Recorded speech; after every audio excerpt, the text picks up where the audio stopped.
Oh, hey Lily, what's up? Not much, just chilling out. What are you up to?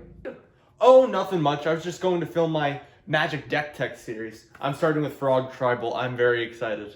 Oh, of course. Well, speaking of magic, I'd like to tell you, you've been getting on my nerves lately. Oh, I'm sorry. I just kind of play janky decks. I just kind of like having fun. Is that really that annoying?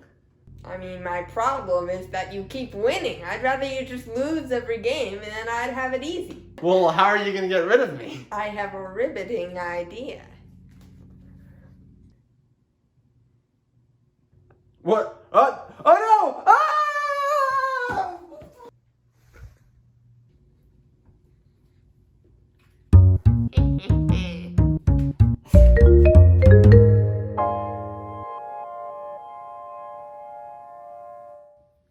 Welcome to Fasciano Productions. I am Bobby Fasciano, and welcome everyone to the first part in our multi-part series covering my personal Magic the Gathering Commander decks. These will be a series of deck techs explaining my decks, my weird, strange brews, and yeah, sharing them with you guys, and I hope you enjoy them as much as I enjoy playing them. And as you saw from that lovely skit in the beginning, our first commander is Lonis, Cryptozoologist.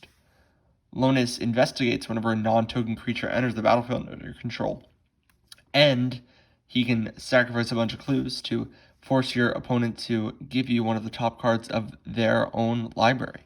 So, pretty fun, steal your stuff and clue commander. However, that's not all this deck does. Oh no, this is Lonis and the Curious Case of the Frogs.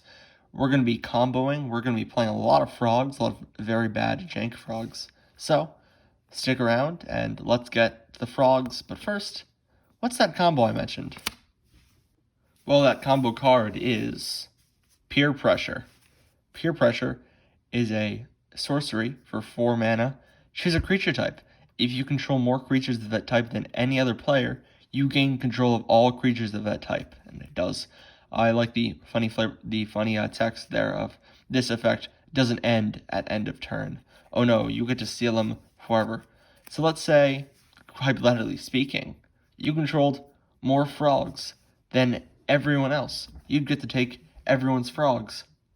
But wait, Bobby, you might be saying, the opponents probably don't run a lot of frogs. And, we're going to get to that in a later section, but here we actually have to find peer pressure if we're going to combo with it. I know some of you eagle-eyed viewers already know what we're doing.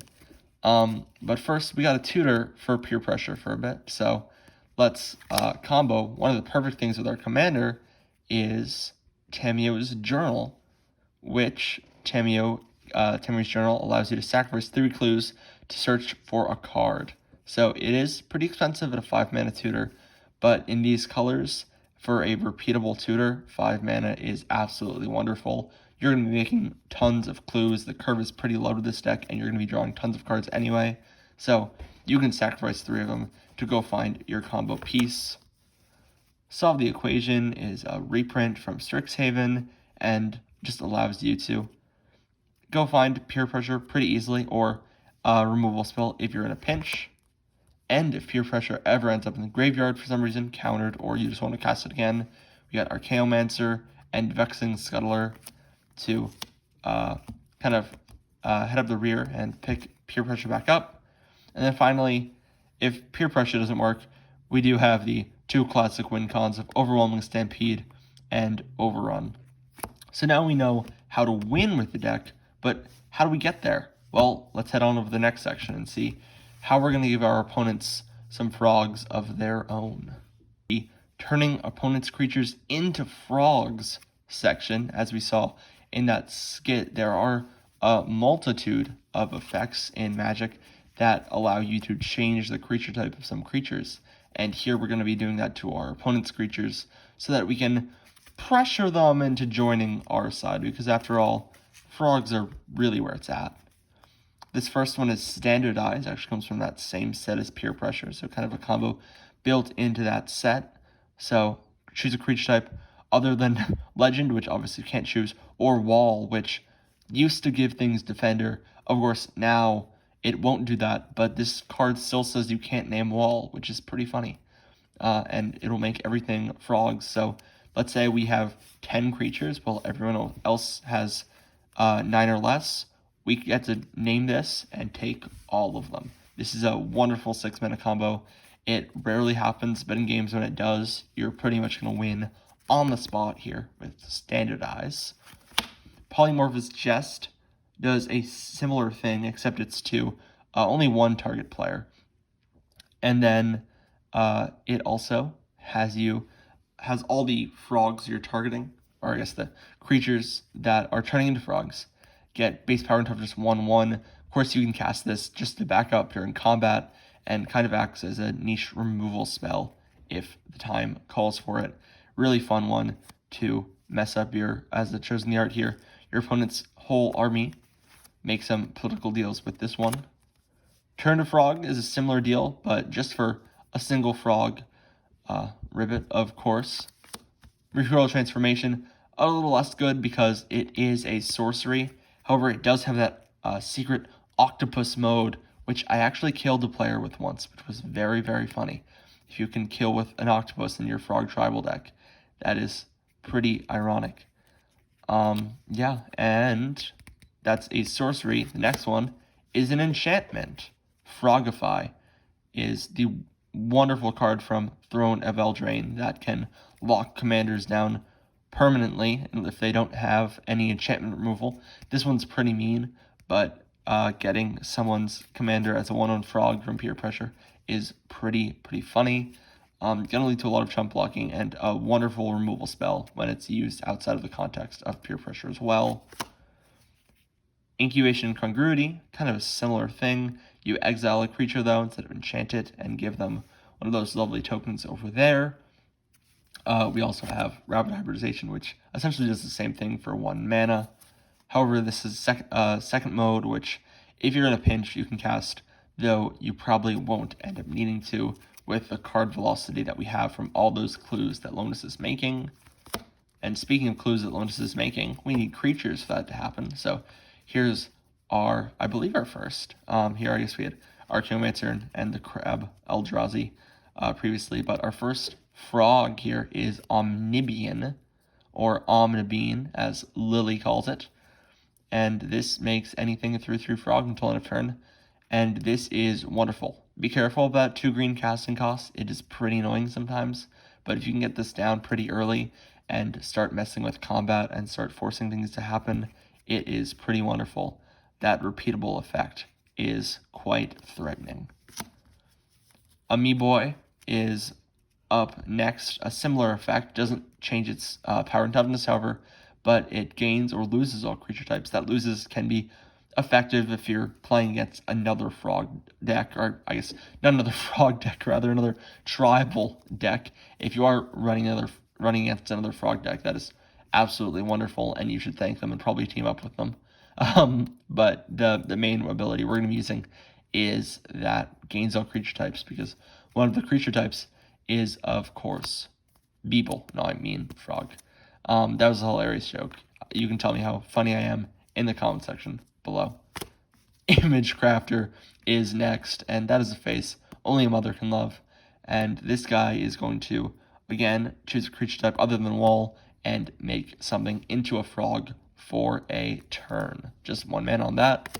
And then another repeatable effect. This is one of the newer additions to the deck. I just traded for this one, and it's Unnatural Selection. You just pay 1 and you can target any creature. So this can really set up a big turn for peer pressure. But of course, peer pressure only works if we have the frogs. We saw a few of them, but where are all the rest of the frogs? Oh, look, we found them. That was really quick and anticlimactic. Well, here's our whole lot of frogs. We're playing almost every frog we can in the Simic color combination.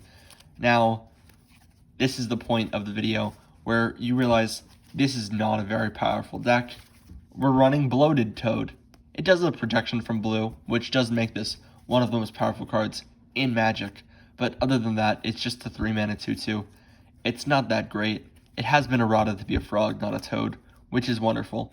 And it has amazing art, especially of that mouse. But yeah, keep in mind, don't bring this deck to a CDH tournament. It is not the most threatening. It can pop off some games and be really memorable when it does, which is why I like it. And it gives you an excuse to play all these wonderful frogs. But without further ado, with that warning out of the way, let's continue on to the frogs. Of course, we got Bloated Toad, can be cycled, but normally just going to play it as a 3-mana 2/2 because, of course, you're going to get kind of a cycling ability from the clue that Lonis will create. Whip-tongue Frog is pretty awful with kind of terrifying art. Their favorite food? Wind dancers. Sure, I guess that's a joke, maybe? Yeah, that terrifying frog. We got a new one with Jade Avenger, who has a reference to another card in here that we're going to see in just a bit, with Bushido 2 and wonderful, wonderful flavor text. A new Bark Ripper, could be a 3-mana 4/4 with hilarious flavor text and art that does not look like a frog. Plaxcaster Frogling, one of the key frogs, gives something Shroud if you really need it to. Good for protecting your commander in a pinch, but generally it's just going to be a kind of a 3-mana 3/3. Of course, this card, let's see if I can quote the flavor text from memory. First of all, it kind of has Bushido 2, so of course this is the reference that Froggy Fighter is talking about. Or not Froggy Fighter, that's the flavor text of that one. Jade Avenger is talking about. And okay, the flavor text of Chubtoad. Chubtoad, no, okay, here it is. Chubtoad, at the door. Run away quick, or you'll run no more. Look at that. 1/1, gets +2/+2, for 3 mana, completely awful, but who can say no to that lovely, lovely art? Eating, apparently, a person in that art. Pretty terrifying, but kind of hilarious. One of my favorite Magic cards ever since making this deck. Unward Scavenger, protection of black. Does a little bit of a drawback, but not too horrible. Can actually get you some cards back if you need it. Adaptive Automaton. Here we go. Here's kind of a more powerful frog. Gives the only frog lord ever printed, to my knowledge at least. Not really a frog lord, but you know what I mean. Does give +1/+1 to all your frogs, which will actually come in handy, especially if you have Froghemoth. Now, this is one of the most powerful cards in the deck, brought to you from the D&D set last year as of recording this video. New one just came out, though. 4/4 for 5 with Trample Haste, which will really swing in, and also acts as a little bit of graveyard hate and can grow a bit bigger, acting as kind of a combat scoos. Next, in our big frogs, we got Species Gorger, 5 mana 6/6. Pretty great from everyone's favorite set, Dragon's Maze. I opened way too much of that set when I was younger because I didn't know it wasn't maybe that powerful. But this actually does have a combo with Haze Frog. Yes, this combo that costs 5 mana every turn. You can, if you are in a 1v1, you can prevent all combat damage, then bounce Haze Frog, then play it again, then bounce Haze Frog. It's just such powerful magic. We got another foggy frog, though, and that is the Spore Frog, one of the most legendary of Magic the Gathering frogs. Just sacrifices 2 fog, and that is a pretty nice effect to have on board. Krakenera, another one from the first set of Magic the Gathering I ever played, Gatecrash, or ever owned cards that I played a little bit before at my friend's house. But reach and evolve, pretty simple. Crocodile Frog. Another Simic Frog, of course. Lonis is Simic. We gotta kind of pay homage to that in Trollbred Guardian. Steeple Creeper, another pretty awful card and reference, I think, to Whip-tongue Frog. Of course, we gotta have 2 of that wonderful pay mana, gain flying effect. Polywog Symbiote is here to help none of our mutate creatures because we don't have any. Leapfrog, maybe we'll gain flying. Here's a better one. 7/7 for 5, as long as we champion one of our frogs. This is a big beater in this deck, especially if you can get off one of our finishes that we talked about earlier. Can also kind of do some funny things with clues, with kind of entering the battlefield and such. Frogmate is also pretty good, because this is oftentimes just a free frog. We'll have 4 clues lying around most of the time from Lonis, and that'll really help to just make this a free 2/2 that brings with it a clue. Universal Automaton is one of those artifacts we're talking about for Frogmite, for that affinity ability. One with the Changeling, the cheapest frog in the deck. One of the most expensive, and honestly probably one of the ones that will get cut when I start making cuts to this deck. 5 mana, 3/3 with trample, and it gets some counters, but really it probably won't ever do that. Marine of the Frost is kind of cheating, as my friends would say, but hey, changelings are frogs too, and this enters as a copy of a permanent, which can be very powerful in the right situation, and can help offset some of the tendency this deck has to not function to the highest extent it can. Another new frog, this strange sentient frog from Strixhaven, who has absolutely no lore, but is a 2/1 with flash. Why are sentient frogs on Strixhaven? I don't know. Please tell me, Magic Story.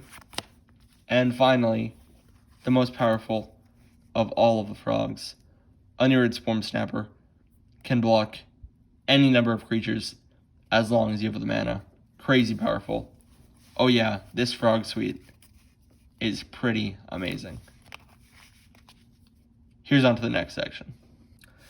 Well, here is some secret frog tech in these next few cards, just to help smooth things out and synergize with our commander, and synergize with the frogs, of course. The first is this foil Mindlink mech that I opened up from Kamigawa a few months back. Can be pretty helpful in ensuring you have another extra frog out, and just an aggressive 4/3 for 3 flyer that can help, especially by becoming a copy of a creature, can, enable some of those strange effects we were talking about earlier. Reflections of Littjara, or as probably it's actually pronounced Littjara, or Littjara. Sorry for mispronouncing that, all you denizens of Kaldheim. This is 5 mana, but copies all of your frogs. It's going to give you 2 frogs for every frog, which is pretty lovely. Unfortunately, the copies won't make a clue because they are tokens, and Lonis specifically says non-token, but we can't complain when we cast a Chubtoad and get a second Chubtoad. Broken magic over here. Torquing Counterpart is what inspired me to build this deck, so of course it has to be in here. Taking creatures and making frogs is exactly what you want to be doing, and the fact you can do it twice is absolutely wonderful. Going to be stealing some lovely legends and other things from your opponents. And frog, of course, is the sincerest form of flattery. Inevitable Betrayal is a new one I'm trying out in here. Has suspend, but when it goes off, you get to bribery a player. And that is pretty nifty, searching through their deck before you even need to make something a frog. So it kind of fits in with the themes here that we're going for. But that's kind of a nice spell to interrupt some combo decks that sometimes plague the format. And lastly, we got one clue synergy card other than, of course, Timu's Journal. And this will double up your first clue. And it is quite powerful. Getting just one extra clue every turn can really send your card advantage engine going off. But we got a few more things in our card advantage engine, so let's head over to that. Card advantage time. First up, we got the powerful heavy hitter Frog Tongue. Look at that art by Phil Foglio. Wow, that is straight out of A Bug's Life. this just, when it enters the battlefield, you draw a card and can give something reach. Not very good, but for 1 mana, it is pretty funny, a novelty to have in this deck, for sure. Next, an actual good card is Distant Melody. Now, this 4 mana sorcery can often draw anywhere from like 3 to 6 cards, and that is a pretty good rate for this deck. You're going to really refill your hand and set you in a dominant position in the game. Of course, we're in blue-green. We don't really have to worry about card draw too much because we have access to things like Shamanic Revelation, which will draw us probably the same amount of cards as Distant Melody, pretty powerful. And Return of the Wild Speaker, which of course frogs are not unhuman creatures, so this acts as a third overrun effect, as well as another way to draw cards. I pointed at those in the wrong order. Crazy. Kindred Discovery, as I was talking about, is from the new D&D set. Play a lot of D&D, so these are pretty exciting. Kenku here on this art, sadly not frogs, though of course could imitate frog noises. And this also draws a ton of cards. Very happy to see this reprinted so I could finally get my hands on a copy. Excavating Anurid will draw a card and act as a pretty good 5/5 beater in the right scenarios. Papercraft Decoy essentially acts as a clue, just without a way to sacrifice itself. But if it ever dies, you can essentially pay that clue mana, which you'll have open most of the time. And finally, we got Grolnok. Grolnok has a huge sloth of text on it, and of course, is kind of meant to be the Frog Commander. I literally built this deck, I kid you not, 2 weeks before Grolnok was previewed, ordered the deck, and the day that Grolnok was previewed, my order had shipped from Card Kingdom, and it was pretty ironic. But I kept with Lonis because I have the clue synergies and kind of the taking things theme, and this more just wants you to play a graveyard deck, which is cool, but I want to play a frog deck, which turns out this is still pretty good in frogs, so deserves to be here in the 99 of this one. Maybe it'll get its own commander deck someday, but, you know, for right now, it's hanging out, and of course doing that wonderful Chub Toad impression with the arm hanging out of the mouth. Alright, we just got 2 more sections to go here, and this next one is typical, just ramp and removal. Nothing too exciting here. We got a Sack Tribe Elder, of course another snake to fit in with Lonis.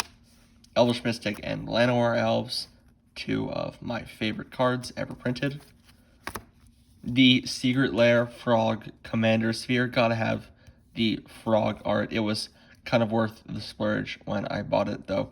I just agree with Secret Lair pricing models and all that. Getting 1 card every so often is pretty fun and fine, especially when it's a card as prevalent as Commander Sphere.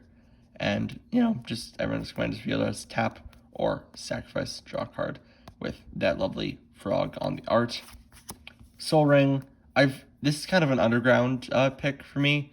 It is, I think, pretty powerful. You know, it only costs 1, but you tap for 2. I could really see this taking off. This is one of those new cards from those Commander Legends just printed. So, yeah, I think it'll really pick up in our format. I don't know. What do you think? Rex Age, another one of those stapley cards. Just enters and destroys something. We really want a removal on creatures for Lonis' clue ability. Outland Liberator is usually just going to be one of those, you know, Thrashing Bronzodon effects, which is pretty good. However, every so often, it will flip over and be able to become an attacker. This is one of my pet cards since it came out in Innistrad last year, and I really think could see way more play than it is right now. I think it could be better than things like Caustic Caterpillar, just on the off chance that it ever flips. It can actually destroy 2 things or more. And Masked Vandal is a frog and can destroy things, so that also isn't too bad. A little situational because you have to have a creature already dead, but in this deck, people will be coming for you because they know how powerful the frogs are. Alright, before we get to the wrap-up, Here is the land suite for the deck. We got, first of all, 10 forests drawn by Richard Wright from Return to Ravnica. You'll notice throughout all these series that a lot of my basics are from Return to Ravnica. Love having matching basic lands, and love RTR block. Of course, the first block I ever played Magic in. Next we got 10 islands, and we'll save that for later. And then we move on to our non-basic lands here. D&D Evolving Wilds, Terramorphic Expanse, both unclaimed territory and secluded courtyard to help you cast those frogs. Novagen, Heart of Progress, can sometimes put counters. There's a little bit of that synergy, as you saw, kind of a sub-theme, but not really too much, but we can really afford the colorless in that thing, in that cost there. Roadside Reliquary, similar, except it can actually draw cards. There's only a few enchantments in the deck, but there are, of course, a ton of artifacts with the clues. So in a pinch, if you really need a card, this can often be sacked for 1 or 2. Blighted Woodland gets you a few lands. Command Tower and Exotic Orchard, because you should always play them. Then the mana base isn't too crazy for this deck. I haven't been able to make it that powerful yet. You'll notice that with a lot of my land bases. Since I'm such a budget player, I like just opening stuff and kind of throwing in whatever. So, Temple of Mystery that I had lying around, Simic Growth Chamber, Simic Guildgate, of course, from Dragon's Maze, Foil Throne of Falls, Tanglepool Bridge, which actually helps with that artifact, helping with affinity and stuff. And then we got the Kamigawa Channel lands, which I was lucky enough to open up. I opened up 3 and decided to put 2 in this deck and 1 in another, which you'll see in my Neheb deck coming up. But Otawara bounces something pretty powerful, but of course, the crowning jewel of my collection, which I found it pretty funny that I put in this deck because it buffs up the value of it by quite a bit, is my foil full art Boseiju Who Endures. Probably a mistake to print this card, but as long as I own it, I won't complain too much. It is quite powerful. A good removal effect on just a land is pretty busted. But those are all the cards. As you stare at my Boseiju, let's get into the wrap-up and see why I really like playing this deck. So why do I like playing Lonis Frog Tribal, and why do I keep it as Lonis, not Grolnok? Well, I think there are a few reasons. I love, as you'll see from the rest of the series, having custom brews, and I wanted to share this deck with everyone, not because I think, oh, you should go out and build it right now. It's because I like sharing brews, and I like seeing people's weird deck lists and weird decks. I'll post the deck list for all of this down in the description below on Muxfield there, which I think really shows you how many crazy decks people make and how many unique decks people make. And that's why we play Magic the Gathering, right? Is to see not just the net decks of the internet, but to see all of these wonderful creations that people do. And Lonis is really a tool for that, for playing stuff like Peer Pressure, and for playing Chubtoad in a Commander deck. Just the joy of grabbing a hand of 7 and seeing this card is just hilarious to me. I used to be a power player, and as you'll see, some of my other decks are pretty powerful, but I really toned that all down in the last few months, just because I enjoy playing with Chubtoad way more than I enjoy playing with Thassa's Oracle and such. So, I hope this was a wonderful introduction to what kind of Magic player I am. I hope you check out all of the videos in this series. I'm sure there'll be a playlist eventually. And currently I have 9 decks, and maybe I'll do talk with Lily about her decks as well, and maybe some of my friends of the channel will be brought on. And eventually, I'm sure, listen, it's Magic, I'm going to have more than 9 decks very soon.